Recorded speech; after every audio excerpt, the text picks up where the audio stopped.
Okay, so the New York Knicks made a rather interesting trade today to get some backup, some fresh legs on the court. Here was the trade they made. In exchange for Kevin Knox and their 2022 first round draft pick that they got from the Hornets from a trade for Willie Hernan Gomez for Johnny O'Brien back in 2018, if I remember correctly. Both of whom have been shipped off to the Orlando Hawks. The Knicks get the number 10 pick from the 2019 draft, Cam Reddish, Solomon Hill, and a 2025 second round draft pick that the Hawks picked up by way of the Brooklyn Nets. The Knicks also waived Ryan Arcidiacono, or however this name is pronounced, who had basically been on like a 10-day contract but hadn't gotten to play at all for them. I'm going to look at this very cautiously, to be honest. I'm not going to rant about it. I don't think it's a bad trade, but I'm just worried about the ramifications. I mean, you're basically giving up your first round draft pick in the 2022 draft, and that's a part of this trade I don't like.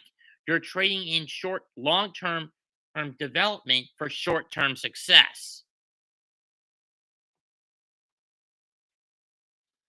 I mean, we had this same problem when we got Carmelo Anthony and shipped out Wilson Chandler, Raymond Felton, Timothy Mozgov, and Danilo Gallinari to get him back in 2011. In the long term, it didn't pan out. Even when we got Felton back. And we all know why it didn't pan out in the long term. Phil fucking Jackson.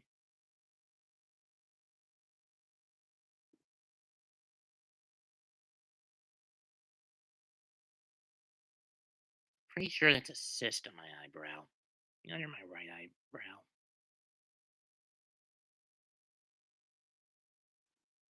Anyway.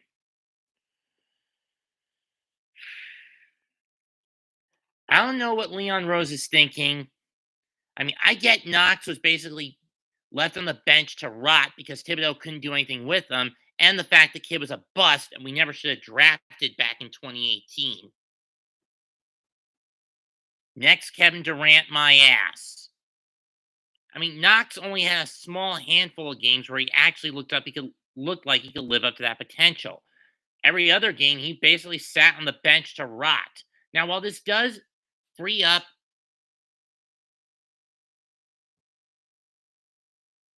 some space in regards to not having as many shooting guards, here's my problem. Even with a couple of new small forwards, this team is still bloated with shooting guards. I mean, think about it. How many shooting guards do the Knicks have?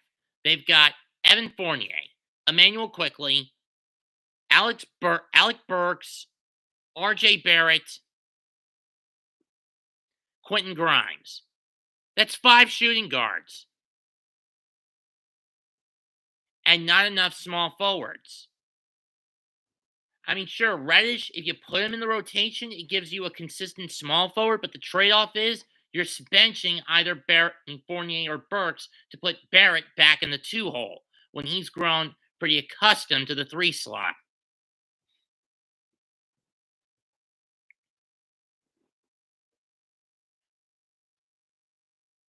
And keep in mind, the Knicks are still shorthanded at the point guard spot. Kemba Walker, knee injury.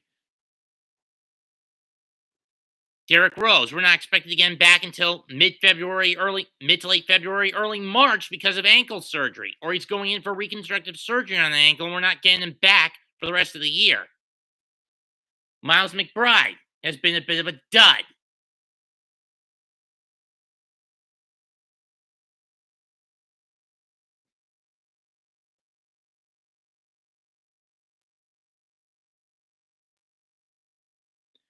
So how do we cope with this? I don't know.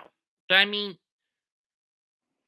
most people complained that the 2018, 2019, and 2019-2020 Knicks were bloated with too many big men. Now, I think we're bloated with too many small guys, in my opinion. And sure, today's NBA is more small ball oriented in terms that it's not built for power, it's built for speed and long range shooting, which I kind of hate because keep in mind, I grew up in the days where it was all about power, having tough guys at the front lines, and getting to the basket instead of keeping and constantly shooting from a distance. But I don't know how this will pan out. I honestly don't. But I'm going to be cautiously optimistic heading into Saturday's game in Atlanta. Will I be able to watch it? No. Remember, I live in the Carolinas, so I couldn't get this game even if I could.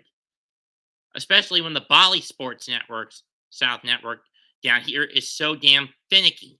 I.e., even if you're in a region in the Carolinas where you could pick up a Hawks game, it's not going to give it to you. It's going to give you a Hornet one.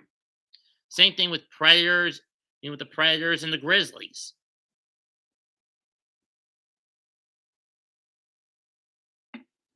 Essentially, even if I had a dish that could get the Memphis and Atlanta areas, Memphis, Nashville, and Atlanta area sports teams that are not, in the latter's case, not named the Braves, I'm still region locked. That said, leave a comment, smash a like, sub to the channel. Mets2128 signing out. Those are my thoughts on the Knicks' most recent trade, and some tells me they're not done yet trying to tweak the system, tweak what they've got on hand. Goodbye. Good night. Bang.